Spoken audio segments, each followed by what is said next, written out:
remarkably, they reported about 19 million net subscriber additions last night, which if you take a step back and really try to understand how big of a number that was, at the beginning of the year, we were forecasting the company to add in last calendar year about 20 million net additions, and they ended up doing that almost in one quarter. And for the full year, essentially doubled our entire forecast of over 40 million for this year. So it's truly Yeah. remarkable. Why isn't there another Netflix? Don't they have a formula people can copy, Robert Fishman? I don't see it out there.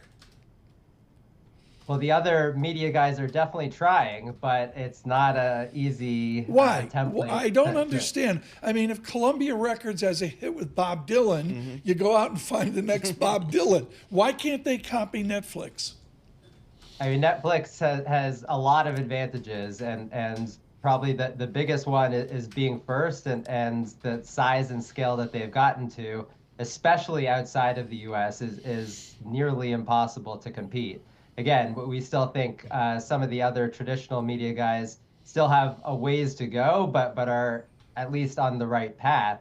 But it's clear that no one is catching up to Netflix at this point. So given that backdrop, Robert, and to follow up on Tom's question, I kind of, as I look at the landscape, I say, all right, Netflix, obviously they are the leader. I'm going to give Disney a pass and say they're going to have they do have a very profitable business and will get even more so. So they're a player. But after Disney, I don't know how this thing shakes out. Do you expect to see, for lack of a better word, subscale players like a Paramount, like a Warner Brothers Discovery? Do they have to kind of consolidate, do you think? Yeah, I mean, we definitely think it's inevitable that these other streaming platforms that you're talking about need to come together because the size and scale that they're at today, frankly, just can't really compete. And what it really comes down to, again, is the US versus the international business. And I think what Netflix has proven so well is they have the ability, you were talking about Squid Games before, to bring this content in from around the world.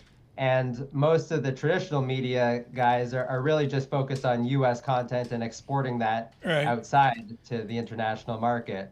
But the benefit that Netflix has is creating all this content outside of the world. And a lot of it is really hitting well in the US as well.